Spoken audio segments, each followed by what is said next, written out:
आगामी 3 दिन भारी वर्षा हुने उच्च सतर्कता अपनाउन विज्ञहरूको सुझाव। सप्तकोशीमा पानीको बहाव बढ्यो। न्यून वातावरणीय क्षति हुने गरी निजगढ विमानस्थल निर्माण गर्न सर्वोच्च अदालतको परमादेश। 2 न्यायाधीशको फरक मत। महँगी नियन्त्रण गर्न सरकारले देशव्यापी बजार अनुगमन गर्ने। ट्राफिक जाममा भेटिएका एउटै नम्बरका 2 बाइक। एउटा चालक प्रहरी कार्यालयमा, अर्कोलाई खोज्दै प्रहरी। दोहोरो अङ्कले बढ्यो नेप्से परिसूचक कारोबार रकममा वृद्धि। एपिएफ र पुलिसको लगातार दोस्रो जित। र बेलायती प्रधानमन्त्रीको भनाई, पुटिन महिला भएको भए युक्रेनमा युद्ध हुने थिएन। युक्रेनका राष्ट्रपतिले भने रुससँग लड्न मासिक $5 अर्ब आवश्यक पर्छ, सहयोग गर्नुहोस्। स्वास्थ्य सम्बन्धी जानकारीमा चट्याङ लागेर एकै दिन ठुलो धनजनको क्षति भइरहेका बेला चट्याङबाट कसरी बच्न सकिन्छ, यो सम्बन्धी महत्त्वपूर्ण जानकारी। सुप्रभात। आज मिति 2079 साल असार महिनाको 16 गते बिहिबार, इस्वी सम्बत 2022 जुन 30 तारिक। सदाका दिन जस्तै आज पनि हामी देशभरका महत्त्वपूर्ण खबर लिएर तपाईमाझ उपस्थित भएका छौँ। सत्य अनि तथ्य खबरका लागि हाम्रो यस युट्युब च्यानललाई सब्स्क्राइब गर्न नबिर्सिनुहोला। समाचार सुरुवात गर्नुभन्दा अगाडि एकजना बालक हराएको सूचना। बुबा मणि थापा र आमा निशा मगरका छोरा प्रज्वल थापा हिजो बुधबार बिहान 9:30 बजेदेखि त्रिवेणी शिवपुर गढी 7 नवलपुरदेखि हराइरहेका हुनाले कसैले देख्नु भएमा वा भेट्नु भएमा प्रहरीमा बुझाइदिनु हुन अथवा फोन नम्बर 9801373813 अथवा 9819299038 मा सम्पर्क गरिदिनु होला। साथै यो सूचनालाई सक्दो शेयर गरिदिनु होला। तपाईको एउटा सानो सहयोगले उक्त बाबु भेटियो भने सायद योभन्दा ठूलो मानव कल्याण अरु केही हुने छैन। अब आजको समाचार सुरुवात गरौँ। जल तथा मौसम विज्ञान विभागका महानिर्देशक कमल राज जोशीले आगामी 3 दिन देशभर भारी वर्षा हुने भन्दै उच्च सावधानी अपनाउन आग्रह गर्नुभएको छ। बुधबार गृह मन्त्रालयमा बसेको मनसुन पूर्व तयारी तथा प्रतिकारी बैठकमा बोल्दै महानिर्देशक जोशीले आगामी 3 दिन देशभर भारी वर्षा हुने भएकाले उच्च सतर्कता अपनाउन आम नागरिकलाई आग्रह गर्नुभएको हो। जोशीले आगामी 3 दिन तराईका सबै जिल्लाहरूमा गण्डकी प्रदेशमा समेत भारी वर्षा हुने र खोलामा जलस्तर बढेर बाढीको समस्या निम्तिन सक्ने बताउनु भएको छ। तराईका लगभग सबै खोलाहरूमा बाढी आउने पूर्वानुमान गरेका छौं। उहाँले भन्नुभयो, आजसम्म तराईको लगभग सबै खोलाहरू र गण्डकी प्रदेशसम्म अझ भारी वर्षा हुने देखिएको अवस्था छ। खोलाको जलस्तर बढेर अझ डुबान र बाढीले समस्या दिनेछ। मनसुन सुरु भएदेखि नै आफूहरूले प्रभावित हुने क्षेत्रहरूमा बसोबास गर्ने 20 लाख नागरिकहरूलाई एसएमएस मार्फत जानकारी गराइसकेको बताउँदै मौसम पूर्वानुमान महाशाखाले विशेष बुलेटिन निकालेको अवस्थामा सतर्क हुन आग्रह गर्नुभएको छ। निरन्तरको वर्षाका कारण सप्तकोशी नदीमा पानीको बहाव बढेको छ। जिल्ला प्रहरी कार्यालय सुनसरले दिएको जानकारी अनुसार हिजो अबेरको मापन अनुसार सप्तकोशीमा पानीको बहाव 1,81,095 क्युसेक पुगेको छ। सप्तकोशीमा पानीको बहाव 1,50,000 क्युसेक नागेपछि खतरा मानिन्छ। सप्तकोशीका 56 ढोकामध्ये 24 वटा ढोका खोलिएको छ। यद्यपि सप्तकोशीमा पानीले धार परिवर्तन गर्ने भएकाले बाँध फुट्ने सम्भावना कम रहेका कारण खतरा उत्पन्न नहुने सुरक्षा निकायको विश्वास छ। जिल्ला प्रशासन कार्यालय रौतहटले नदीको तटीय क्षेत्रमा नजान र नबस्न सर्वसाधारणलाई आग्रह गरेको छ। अविरल वर्षापछि रौतहटको प्रमुख नदीहरू बागमती, लाल बकैया, झाँज, चाँदी लगायतमा बाढीको उच्च जोखिम बढेका कारण तटीय क्षेत्रमा नजान स्थानीय प्रशासनले आग्रह गरेको छ। मनसुन सक्रिय भई चुरे तथा पहाडी क्षेत्रमा अविरल वर्षाबाट बागमती, लाल बकैया सहितको नदीमा पानीको सतह बढेको छ। पानीको सतह बढेसँगै तटीय क्षेत्रमा बाढीको जोखिम रहेको भन्दै स्थानीय प्रशासनले नदी तथा खोला किनारमा नजान सूचना जारी गरेको छ। बाढी र डुबानबाट हुने सम्भावित खतरालाई मध्यनजर गर्दै नेपाल प्रहरी, सशस्त्र प्रहरी र नेपाली सेनाका उद्धार टोलीलाई तयारी अवस्थामा राखिएको रौतहटका प्रमुख जिल्ला अधिकारी कृष्ण कुमार साईले जानकारी दिएका छन्। बुधबार बागमती सिंचाई आयोजना कमैया ब्यारेजको 36 वटै ढोका खोलिएकाले तल्लो क्षेत्रमा बाढीको प्रबल सम्भावना रहेको रौतहट प्रहरी प्रमुख एसपी विनोद घिमिरेले जानकारी दिएका छन्। बाढीले प्रभावित बनाइरहेका बेला चट्याङबाट गएको 24 घण्टामा मात्रै 7 जनाले ज्यान गुमाएका छन्। गृह मन्त्रालयको आपतकालीन कार्य सञ्चालन केन्द्रका अनुसार पर्साद, धादिङ, रूपन्देही, नवलपरासी, बाँके, बागलुङ र कैलालीमा चट्याङ लागेर 7 जनाको मृत्यु र 3 जना घाइते भएका छन्। मनसुनी वर्षासँगै विभिन्न जिल्लाका 13 ठाउँमा चट्याङ परेकोमा 7 जनाको मृत्यु र 3 जना घाइते भएका हुन्। पर्साको सखुवा प्रसौनी गाउँपालिका 1 औरा रेन्ज बस्ने 32 वर्षीय हरेन्द्र दास शाहको खेतमा काम गर्ने क्रममा चट्याङ लागेर मंगलबार दिउँसो मृत्यु भएको हो। बागलुङ काठेकोला गाउँपालिका 4 तग्रम फापर खेतका 28 वर्षीय सुषमा पुनको कोठामै बसिरहेको अवस्थामा चट्याङ लागेर मृत्यु भएको छ। चट्याङबाट घाइते पुनको धौलागिरी अस्पताल बागलुङमा उपचारका क्रममा मृत्यु भएको हो। त्यस्तै धारदिङ त्रिपुरा सुन्दरी गाउँपालिका 2 बेलगाउँका 42 वर्षीय लीलामान कुमालको चट्याङबाट गोठमा गाईलाई घाँस हाल्न गएको बेला मृत्यु भएको प्रहरीले जनाएको छ। उता बाँके राप्नी सोनारी गाउँपालिका 3 नारायणपुरका 7 वर्षीय बालकको घरमै खेलिरहेका बेला चट्याङ लागेर घाइते भएकोमा नेपालगञ्ज नर्सिङ होममा उपचारका क्रममा मृत्यु भएको छ। त्यस्तै पश्चिम नवलपरासी र कैलालीमा चट्याङबाट 2 जनाको मृत्यु भएको छ। नवलपरासीको रामग्राम नगरपालिका 10 की 60 वर्षीय एक महिला र कैलालीको कैलाली गाउँपालिका 1 राममुराकी 56 वर्षीय महिलाको मृत्यु भएको गृह मन्त्रालयले जनाएको छ। दुवैजना चट्याङबाट घाइते भएकोमा उपचारका क्रममा मृत्यु भएको थियो। चट्याङबाट आधा दर्जन जिल्ला उच्च जोखिममा छन्। 2 वर्ष अघि राष्ट्रिय विपद जोखिम न्यूनीकरण तथा व्यवस्थापन प्राधिकरणले गरेको अध्ययन अनुसार मकवानपुर जिल्ला चट्याङको सबैभन्दा उच्च जोखिममा रहेको औँलाइएको छ। त्यस्तै झापा, मोरङ, उदयपुर, मकवानपुर, चितवन, झापा र मोरङका उत्तर दक्षिण भूभाग, नारायणी नदीको दुवै तटीय क्षेत्र र चुरे तथा पर्वतका पूर्वदेखि पश्चिमसम्मका भूभागलाई चट्याङको उच्च जोखिमको रूपमा समेटिएको छ। तर चट्याङबाट बस्न अपनाउने उपायबारे सरकारले प्रभावकारी रूपमा पहल गरेको छैन। जोखिम औँलाइएका क्षेत्रमा बसोबास गर्नेहरूलाई दीर्घकालीन स्थानान्तरणमा पनि सरकारले पहल थालेको छैन। नेपालका चट्याङग्रस्त क्षेत्रलाई इलेक्ट्रोनिक म्यापिङमा उतारेर जनधनको क्षति रोक्न आवश्यक पहल गर्नुपर्ने प्राधिकरणले निष्कर्ष निकालेको थियो, तर त्यसमा थप अध्ययन भएको छैन। हिजो असार 15। अब प्रस्तुत गर्दछौं 11 महिनामा नेपालले आयात गरेको धान र चामलको अर्थगणित। 2036 सालसम्म पनि नेपालको चामल निर्यात भएर सार्क मुलुकमा मात्रै होइन, दक्षिण कोरिया, चीन, मलेसियादेखि अमेरिकी बजारसम्म पुग्थ्यो। तर अन्य खाद्यान्नको साटो भात खाने संस्कार बढ्दै गएपछि नेपालले अहिले वर्षमा करिब आधा खर्बको धान, चामल र त्यसको बिउ आयात गर्ने अवस्थामा आइपुगेको छ। भन्सार विभागको तथ्याङ्क अनुसार नेपालले दैनिक औसत करिब 13.5 करोडको धान र चामल आयात गरिरहेको छ। बितेको 11 महिनामा नेपालमा 45 अर्ब 29 करोड रुपियाँको धान, चामल र धानको बिउ आयात भएको छ।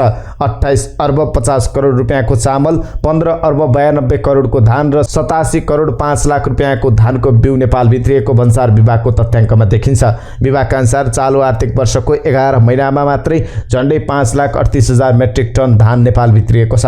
धान मात्रै 5,40,000 मेट्रिक टन आयात भएको छ। अझ त्योभन्दा कनिका मात्रै 1 अर्ब 38 करोड मूल्यको 96,500 मेट्रिक टन आयात भएको छ। भन्सार विभागका अनुसार 2036 सालसम्म पनि नेपालको चामल विदेशी बजारमा पुग्दै थियो। आर्थिक वर्ष 2035-36 मा नेपालले 24 करोड 38 लाख 36,000 मूल्यको चामल निर्यात गरेको तथ्याङ्क छ।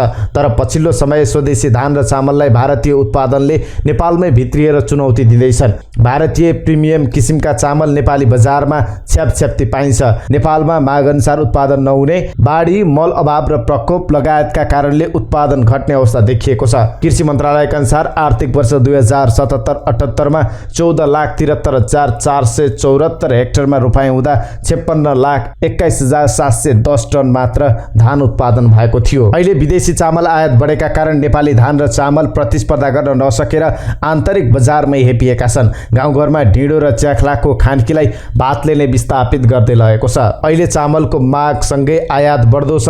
नेपालमा मुख्य रूपमा भारतबाटै धान र चामल भित्रिन्छ, तर अन्य देशहरूबाट महँगा मूल्यका चामल समेत आउने गरेका छन्। हिजो असार 15 दही चिउरा खाने दिन। तर नेपालमा उपभोग हुने चिउरा र दही पनि बाहिरबाट भित्रिने गरेको छ। चालु आर्थिक वर्ष 2078-79 मा विदेशबाट 36 लाख रुपियाँको दही र 50 लाख रुपियाँको चिउरा भित्रिएको छ। भन्सार विभागले सार्वजनिक गरेको तथ्याङ्क अनुसार चालु आर्थिक वर्षको 11 महिनाको अवधिमा उक्त मूल्य बराबरको दही र चिउरा भित्रिएको छ। यस अवधिमा विदेशबाट नेपालमा 16,000 किलो दही आयात भएको छ। उक्त परिणामको दही आयात गर्दा 36 लाख रुपियाँ बाहिरिएको छ। त्यस्तै यसबापत आयातकर्ताले सरकारलाई 10,95,000 रुपियाँ भन्सार राजस्व बुझाएका छन्। नेपाल भित्रिएको दही मध्ये स्पेनबाट सबैभन्दा धेरै भित्रिएको छ। अब निजगढ विमानस्थलको प्रसङ्ग। सर्वोच्च अदालतले न्यून वातावरणीय क्षति हुने गरी र वातावरणीय प्रभाव मूल्याङ्कन गराएर मात्र अन्तर्राष्ट्रिय विमानस्थल निर्माण गर्न परमादेश जारी गरेको छ। विमानस्थल निर्माण गर्ने स्थानबारे नबोलेको फैसलामा फरक राय दिने 2 न्यायाधीश हरिकृष्ण कार्की र मनोज कुमार शर्माले भने निजगढमा नै कम वातावरणीय क्षति हुने गरी बनाउनु पर्ने बताएका छन्। तर 3 जना न्यायाधीशहरू विशम्बर प्रसाद श्रेष्ठ, ईश्वर प्रसाद कतिवडा र प्रकाश मान सिंह राउतले भने ठाउँको बारेमा केही बोलेका छैनन्। निजगढ अन्तर्राष्ट्रिय विमानस्थल निर्माण विरुद्ध परेको मुद्दाको फैसलाको बुधबार पूर्ण पाठ सार्वजनिक गरेको हो। बहुमतको फैसला कार्यान्वयन हुनेछ। न्यायाधीशहरू हरिकृष्ण कार्की, विशम्बर प्रसाद श्रेष्ठ, ईश्वर प्रसाद खतिवडा, प्रकाश मान सिंह राउत र मनोज कुमार शर्मा संलग्न 5 सदस्यीय वृहत्पूर्ण इजलासले गरेको निजगढ अन्तर्राष्ट्रिय विमानस्थल सम्बन्धी मुद्दाको फैसला सर्वोच्चले सार्वजनिक गरेको हो। सर्वोच्च अदालतले यसअघि उक्त मुद्दामा सुनवाई गरेर तत्कालका लागि रोक लगाउन भने पनि पूर्ण पाठ वा कुनै लिखित आदेश भने जारी गरेको थिएन। जेठ 12 गते फैसला सुनाएको थियो, तर लिखितमा कुनै आदेश जारी गरेको थिएन। केही समयदेखि हामीले बिर्सँदै गएको कोरोना संक्रमण फेरि बढ्न थालेको छ। हिजो एकै दिन 62 जनामा कोरोना संक्रमण पुष्टि भएको छ।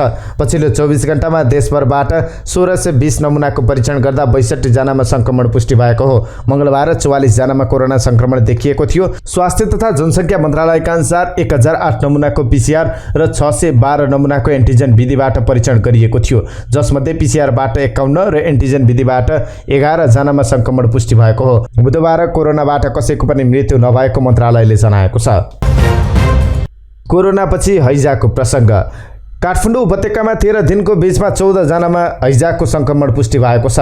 स्वास्थ्य तथा जनसङ्ख्या मन्त्रालयका अनुसार काठमाडौँ उपत्यकामा असार 2 गतेदेखि बुधबारसम्म गरिएको परीक्षणमा 14 जनामा संक्रमण पुष्टि भएको हो। मन्त्रालयकी प्रवक्ता डाक्टर सङ्गीता मिश्रले हार्डिङ ड्रप विधिबाट परीक्षण गर्दा 14 जनामा संक्रमण पुष्टि भएको जानकारी दिएका छन्। उनका अनुसार ललितपुरमा सङ्कलन गरिएको 18 नमुना मध्ये 12 वटामा हैजा फैलाउने जीवाणु भेटिएको छ। हैजाबाट बसेर पानी उमालेर खान र ताजा खानेकुरा खान स्वास्थ्य मन्त्रालयले सबैलाई आग्रह गरेको छ। भक्तपुरको सूर्यविनायक नगरपालिका 10 चितापोल लाकोलीमा पर्खाल भत्किँदा 1 जना वृद्धको मृत्यु भएको छ। मृत्यु हुनेमा सूर्यविनायक नगरपालिका 10 चितापोल लुकाली बस्ने 66 वर्षीय नारायणी देवी थापा रहेकी छन्। कान्छा श्रेष्ठको घर आँगनमा लगाइएको 12 फिटे अग्लो कच्ची पर्खाल मुनि हिँडिरहेकी उनी सोही पर्खाल भत्किँदा पुरिएर घटनास्थलमा मृत्यु भएको जिल्ला प्रहरी परिषद भक्तपुरले जानकारी दिएको छ। अब केही राजनीतिक प्रसङ्ग। नेकपा माओवादी केन्द्रका अध्यक्ष पुष्पकमल दाहाल प्रचण्डले माओवादी जनयुद्धमा भाग लिएकाहरू आफ्नो नेतृत्वमा एकताबद्ध हुनुको विकल्प नरहेको भन्दै फेरि प्रचण्ड कहाँ जानुपर्ने भयो भनेर लाज नमान्न आग्रह गरेका छन्। विप्लव नेतृत्वको नेकपा छाडेर माओवादीमा समाहित भएका नेता कार्यकर्तालाई स्वागत गर्दै अध्यक्ष प्रचण्डले माओवादी धारको पुनः एकीकरण आफ्नो नेतृत्वमा मात्र सम्भव रहेको दावी गरेका छन्। उनले साना साना पसल थापेर लडाईँ जित्न नसकिने भन्दै जनता र कार्यकर्ताले पनि माओवादीहरूलाई प्रचण्डको नेतृत्वमा एकताबद्ध हुन निर्देशित गरेको बताएका छन्। प्रचण्डले भने अब तिमी माओवादीहरू एकै ठाउँमा बस भन्न थाले। कार्यकर्ताको भावना पनि आखिर चुनाव नै हो, प्रतिस्पर्धामै आउने हो भने प्रचण्डकै नेतृत्वमा किन नआउने भन्ने देखियो। क्रान्ति हुन्छ कि अरूबाट भन्ने भ्रम तोडियो। त्यसैले विप्लवजी, वैद्यजी, हेमन्त ओलीजीहरू सबैजना आउनुपर्छ। प्रचण्ड कहाँ किन जाने भनेर लाज नमानौ। माओवादी आन्दोलनको एकता मेरै नेतृत्वमा मात्र सम्भव छ। नेपाली कांग्रेसमा किचलो बढ्दो रूपमा देखिन थालेको छ। नेपाली कांग्रेसका नेता डाक्टर शेखर कोइराला पक्षले सभापति शेरबहादुर देउवाको कार्यशैलीमा आपत्ति जनाउँदै दबाव बढाउने रणनीति लिएको छ। कोइराला पक्षले सभापतिले पार्टीको विधानअनुसार काम नगरेको मुद्दालाई प्राथमिकताका साथ उठाउने तयारी गरेको छ। भातृ संस्थाको नेतृत्व चयन, नीति महाधिवेशन लगायतका विषयमा सभापति देउवाले विधान कार्यान्वयन नगरेको भन्दै कोइराला पक्षले मुद्दा बनाउन लागेको हो। सभापतिले नेविसंघ र तरुण दलको नेतृत्व एकलौटी तरिकाले चयन गर्नुभयो। कोइराला निकट एक केन्द्रीय सदस्यले भने पार्टीभित्र परामर्श गरेर मात्रै चयन गर्ने केन्द्रीय समितिको निर्णयलाई लागू गर्नु भएन। भातृ संस्थालाई पूर्णता दिन पनि कुनै छलफल गर्नु भएको छैन। केन्द्रीय समितिको बैठक बोलाउन समेत कोइराला पक्षले दबाब दिने भएको छ। विधान अनुसार 2 महिनाभित्र केन्द्रीय समितिको बैठक बस्नुपर्छ, तर चैतदेखि केन्द्रीय समितिको बैठक बस्न सकेको छैन। नेपाली कांग्रेसका महामन्त्री विश्वप्रकाश शर्माले नेपालले केरुङ काठमाडौँ रेलमार्ग निर्माण गर्न नसक्ने दावी गरेका छन्। बुधबार काठमाडौँमा आयोजित एक कार्यक्रममा बोल्दै महामन्त्री शर्माले चीन र भारतलाई रेलमार्ग लिजमा बनाउन दिनु उपयुक्त हुने बताए। उनले नुवाकोट र रसुवाका नागरिकलाई सरकारले यो बनाउन सक्दैन भन्ने कुराको यथार्थ बताउनु पर्ने पनि धारणा व्यक्त गरेका छन्। विश्वप्रकाश शर्मा बाँचुन्जेल केरुङबाट काठमाडौँ रेल आउँछ जस्तो लाग्दैन। हामीले नुवाकोट र रसुवाका नागरिकलाई सरकारले यो बनाउन सक्दैन भन्नुपर्छ, तर नेपालले प्रश्न भन्नुपर्छ, हामी सक्दैनौँ, चीनलाई तिमीहरू व्यापार गर, लिज बाटो दिन्छौ, सामान लैजाऊ, बाटो दिन्छौ, उनले भने। महामन्त्री शर्माले नेपालले छिमेकी देश चीन र भारतलाई नेपालले केरुङ काठमाडौँ रेलमार्ग निर्माण गर्न नसक्ने, भारत र चीनले उपहारमा दिए लिन चाहेको भनेर प्रस्ताव राख्नुपर्ने बताएका छन्। हामी गरिब राष्ट्र हौँ, तिमीहरूको एउटा गिफ्ट प्रोजेक्ट लिन चाहन्छौँ भन्न भारत र चीनलाई भन्न सक्नुपर्छ।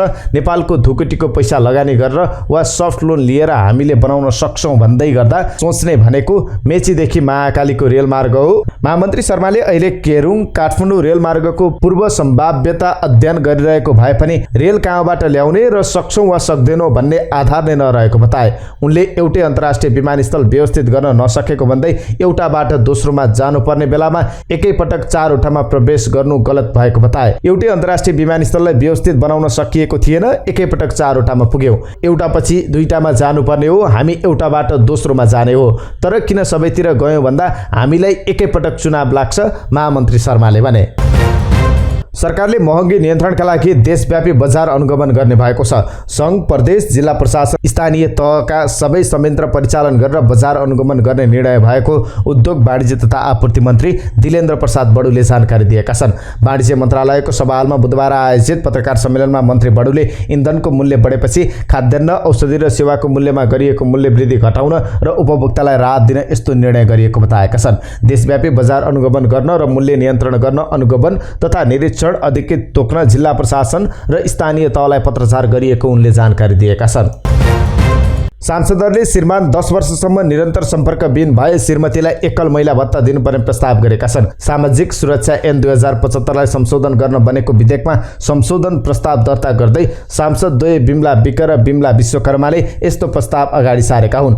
उनीहरूले आफ्नो प्रस्ताव संसद सचिवालयको विधेयक शाखामा दर्ता गराएका हुन्। एकल महिलाको परिभाषामा नियमित 10 वर्षभन्दा बढी समय श्रीमान सम्पर्कविहीन वा बेपत्ता भएका महिला भनी थप गर्नुपर्ने उनीहरूको प्रस्ताव छ। झण्डै 10 रोपनी खेत खनजोत गरेर धान रोप्न ठिक्क पारिएको छ।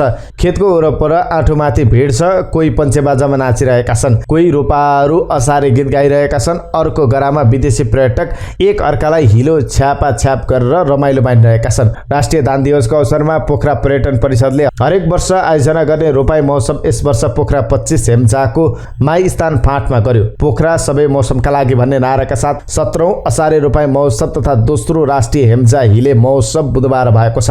महोत्सवमा विदेशी पर्यटकको उत्साहजनक उपस्थिति थियो। ललितपुरको पुल्चोकमा रहेको आरोग्य प्रतिष्ठानमा कार्यरत एक चिकित्सकलाई कुटेको आरोपमा एकजना ट्राफिक प्रहरी जवान निलम्बनमा परेका छन्। सोमबार साँझ प्रतिष्ठानका डाक्टर कुलबहादुर घिसिङलाई कुटपिट गरेको अभियोग लागेपछि प्रहरी जवान राजेन्द्र थापा निलम्बित भएका हुन्। जिल्ला प्रहरी परिषद ललितपुरका एसपी सिद्धि विक्रम शाहले थापालाई ट्राफिक प्रहरी महाशाखाले निलम्बन गरेको जानकारी पाएको बताएका छन्। उनले भने पत्र त आइसकेको छैन, तर उनलाई निलम्बन गरिएको छ।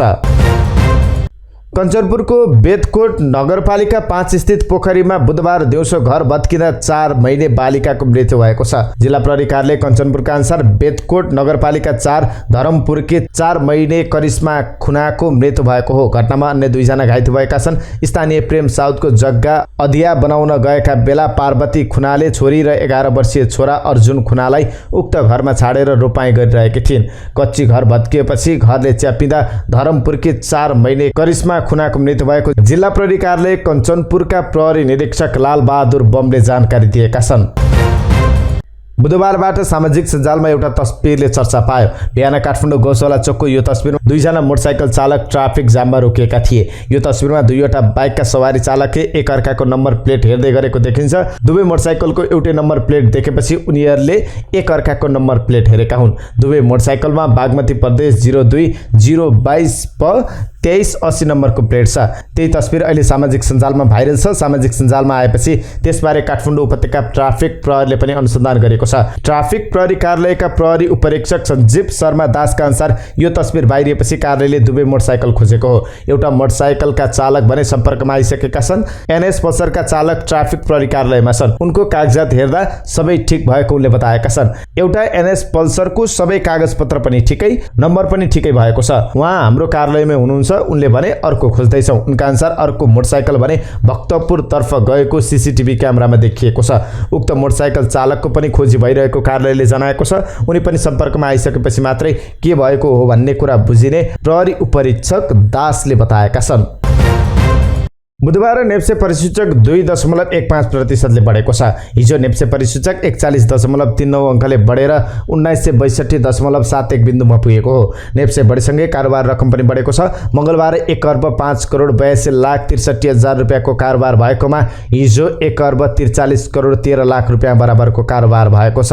कारोबार भएका धितोपत्र तथा ऋणपत्र मध्ये 206 वटाको मूल्य बढेको छ भने जम्मा 12 वटाको मूल्य घटेको छ। हिजो आँधीखोला लघुवित्त वित्तीय संस्थाको शेयर मूल्य वृद्धिमा सकारात्मक सर्किट ब्रेक लागेको छ। त्यसपछि CIC नेपाल लघुवित्त वित्तीय संस्थाको 9.99% बढेको छ। 1.5 अर्बमा बनेको बन्दरगाहको कमाई 6,000 रुपियाँ। यो शीर्षकले नै प्रश्न पार्छ हाम्रा बजेटहरू कसरी प्रयोग भइरहेका छन्, हाम्रो सरकारले बनाएका योजनाहरू कति दीर्घकालीन छ र कति अध्ययन गरेर बनाइन्छ भन्ने कुरा प्रश्न पार्छ। 1,53 रुपियाँको लगानीमा बनाइएको चोबार सुक्का बन्दरगाहमा 4 महिनामा जम्मा 12 वटा कन्टेनर भित्रिएका छन्। विश्व बैंकसँग सहुलियतपूर्ण ऋण लिएर अर्बौंको लगानीमा बनाइएको बन्दरगाह गत चैतमा उद्घाटन भएदेखि अहिलेसम्मको अवधिमा 12 वटा कन्टेनर सामान लिएर आएका छन्। प्रधानमन्त्रीले उद्घाटन गर्ने भएपछि चैत 22 गते 4 वटा कन्टेनरमा सामान ल्याइएको थियो, तर त्यसयता जम्मा 8 वटा मात्रै कन्टेनर आएका छन्। वीरगञ्ज र विराटनगर लगायतका सुक्खा बन्दरगाह मार्फत सामान आयात गर्दै आइरहेका आयातकर्तालाई चोबारमा आकर्षित गर्ने गरी धेरै प्रकारका छुट सुविधा दिएको छ। चोबार बन्दरगाहमा पार्किङको छुट दिएको छ भने अन्तशुल्कमा समेत अत्याधिक छुट दिएको छ। कन्टेनरले चोबार बन्दरगाहमा सामान लिएर आउँदा प्रति कन्टेनर 500 रुपियाँ सेवा शुल्क बापतको रकम तिर्नुपर्छ। यस आधारमा अहिलेसम्म 12 वटा कन्टेनर भित्रिँदा 6,000 रुपियाँ उठेको छ। अर्बौं रुपियाँ खर्च गरेर व्यापार सहजीकरण गर्न बनाइएको भौतिक संरचनाको औचित्य पुष्टि गर्न सरकारी पक्षलाई चुनौती थपिएको छ। बन्दरगाह सञ्चालनको भर्थे काठमाडौँ तराई द्रुत मार्गलाई लिएको छ, तर अहिलेसम्म द्रुत मार्ग सञ्चालनमा नआउँदा बन्दरगाहले त्यसको लाभ लिन सकिरहेको छैन। केही समय अगाडि तामझाम साथ उद्घाटन गरिएको उक्त बन्दरगाहको विभिन्न सरकारहरूले आफूले बनाएको भन्दै स्वामित्व ग्रहण गर्नका लागि होडबाजी गरिरहेका थिए। अब केही खेल प्रसङ्ग। विभागीय टोली नेपाल APF क्लब र नेपाल पुलिस क्लबले राजधानीमा जारी बागमती प्रदेश न्यू डायमन्ड कप खुल्ला महिला भलिबल प्रतियोगितामा लगातार दोस्रो जित हासिल गरेको छ। कीर्तिपुर स्थित कबड हलमा बुधबार भएको खेलमा APFले आयोजक न्यू डायमन्ड स्पोर्ट्स क्लबलाई तथा पुलिसले परोपकार आदर्श माध्यमिक विद्यालयलाई समान 3-0 को सोझो सेटमा पराजित गर्दै लगातार दोस्रो जित हात पारेका हुन्। APFले न्यू डायमन्डमाथि 25-12, 25-20 र 25-14 को सोझो सेटमा जित निकाल्यो। अर्को खेलमा पुलिसले परोपकारमाथि 25-6, 25-6 र 25-11 को सोझो सेटमा जित निकाल्दै लगातार दोस्रो जित दर्ता गर्न सफल भयो। लगातार दोस्रो जितसँगै समान 6 अङ्क जोडेको APF र पुलिस राउन्ड रोबिन लिगको एक खेल बाँकी छँदै यी दुई टोली APF र पुलिस बीच राउन्ड रोबिन लिगमा शीर्ष स्थानका लागि प्रतिस्पर्धा हुनेछ। गएको 24 घण्टामा भारतमा कोरोना भाइरसबाट थप 14,506 संक्रमित भएका छन्। हाल भारतमा कोरोनाका कुल संक्रमितको संख्या 4,34,33,054 जना पुगेको केन्द्रीय स्वास्थ्य तथा परिवार कल्याण मन्त्रालयले बुधबार जानकारी दिएको छ। गएको 24 घण्टामा कोरोना संक्रमणबाट 30 जनाको मृत्यु भएको छ। कोरोना सुरु भएबाट हालसम्म यस महामारीका कारण 5,25,077 जनाको मृत्यु भएको छ। बेलायती प्रधानमन्त्री बोरिस जोन्सनले रुसी राष्ट्रपति भ्लादिमिर पुटिन महिला भएको भए युक्रेनमा युद्ध नहुने बताएका छन्। युक्रेनमा पुटिनको आक्रमण विषाक्त पुरुष तत्त्वको उत्कृष्ट उदाहरण भएको पनि उनले बताए। मस्कोसँग शान्ति वार्ता सम्भव भएमा युक्रेनलाई सबैभन्दा राम्रो रणनीतिक स्थितिमा राख्नका लागि पश्चिमा सहयोगीहरूले समर्थन गर्नुपर्ने उनले बताए। त्यस्तै युक्रेनी राष्ट्रपति भ्लोदिमिर जेलेन्स्कीले रुसी सेनासँग लड्न आफ्नो देशलाई मासिक $5 अर्ब आवश्यक पर्ने उत्तर एटलान्टिक सन्धि संगठन नेटोका नेताहरूलाई बताएका छन्। स्पेनमा भइरहेको उक्त सैन्य गठबन्धनको महत्त्वपूर्ण शिखर सम्मेलनलाई भर्चुअल माध्यमबाट सम्बोधन गर्दै उनले युक्रेनलाई आधुनिक हतियार अति आवश्यक रहेको बताएका छन्। जेलेन्स्कीले भ्लादिमिर पुटिनको हमला युक्रेनमा मात्र सीमित नहुने चेतावनी दिएका छन्। भविष्यको विश्व व्यवस्थाका लागि लडिएको लडाई भनेका छन्। यसअघि अमेरिकी राष्ट्रपति जो बाइडेनले पुटिनले शान्ति भङ्ग गरेकाले अमेरिकाले युरोपभरि आफ्नो सैन्य उपस्थिति विस्तार गर्ने घोषणा गरेका थिए। गएको 24 घण्टामा मात्रै चट्याङ लागेर 7 जनाको मृत्यु भयो। त्यसैकारण स्वास्थ्य सम्बन्धी महत्त्वपूर्ण जानकारीको प्रसङ्गमा आज हामीले चट्याङबाट कसरी बच्न सकिन्छ यो सम्बन्धी महत्त्वपूर्ण जानकारी तपाईमाझ प्रस्तुत गर्दैछौँ। चट्याङबाट बच्ने उपाय भनेको सावधानी हो। चट्याङबाट बच्न घरको बिजुली प्रवाह हुने वायरिङमा विशेष ध्यान दिनुपर्छ। यसका लागि अर्थिङ उपयुक्त माध्यम हो, जसले घरमा चुहावट भएको करेन्टलाई बाहिर जमिनसम्म पुग्न दिँदैन। अर्थिङमा यस प्रकारको इलेक्ट्रोनिक यन्त्र जडान गरिएको हुन्छ। अर्थिङले बिजुली चम्कदा निस्केको करेन्ट र घरको करेन्ट जोडिन दिँदैन, जसले गर्दा घर सुरक्षित हुन्छ। आवाजले डराउनु पर्दैन, बिजुली चम्किँदा डराउनु पर्ने हो। बिजुली चम्किँदा करेन्ट प्रवाह भइसकेको हुन्छ, त्यति बेलै क्षति भइसकेको हुन्छ। बिजुली चम्किएका बखत घर बाहिर वा खुल्ला ठाउँमा नहिँड्नु, चट्याङबाट मुक्त हुनु पनि हो। ठुला रुखका फेदमा नबसेको झनै राम्रो। बिजुली चम्केका बेला इलेक्ट्रोनिक यन्त्रहरू प्रयोग गर्नु हुँदैन। घरमा जडित सर्किटहरू बेला बेला जाँच गरिरहनुपर्छ। कतै सर्किट लिक भएको छ भने चट्याङले हान्छ। त्यसैगरी अग्ला टावरहरू चट्याङका शिकार हुन्। चट्याङबाट जोगाउन विशेष किसिमले अर्थिङ जोडिएको हुन्छ। त्यही पनि चट्याङले बेला बेला टावरमा क्षति गरिरहेको हुन्छ। यस्ता टावरको वरपर रहने घर वा बस्ती बढी जोखिमपूर्ण हुन्छ। नेपालमा बढीजसो चैत, वैशाख र जेठ महिनामा चट्याङले असर पर्छ। जलवायु परिवर्तनले पनि चट्याङ निम्त्याइरहेको छ। हुन्छ। चट्याङबाट मृत्यु हुने गरेका अधिकांश मानिसहरू कोही गाई भैँसी चराउन खुल्ला ठाउँमा भएको बखत, कोही खेतबारीमा काम गरिरहेको बखत, खुल्ला ठाउँमा हिँडिरहेको बखत हुने भन्ने विवरण आउने गरेका छन्। विशेष गरी चट्याङले खुल्ला ठाउँमै आक्रमण गर्छ। त्यसैकारण पानी आउन लागेपछि र गडेङगुडुङ गरेपछि यसले ठुलो रुखको छेउछाउ अग्ला टावरहरूमा आक्रमण गर्छ। त्यसैकारण गडेङगुडुङ र चट्याङ पर्न लागेपछि र ठुलो रुखको छेउछाउमा होला। चट्याङबाट बच्ने सबैभन्दा महत्त्वपूर्ण उपाय भनेको घरभित्र बस्ने र घरको अर्थिङ नै उपयुक्त माध्यम हो।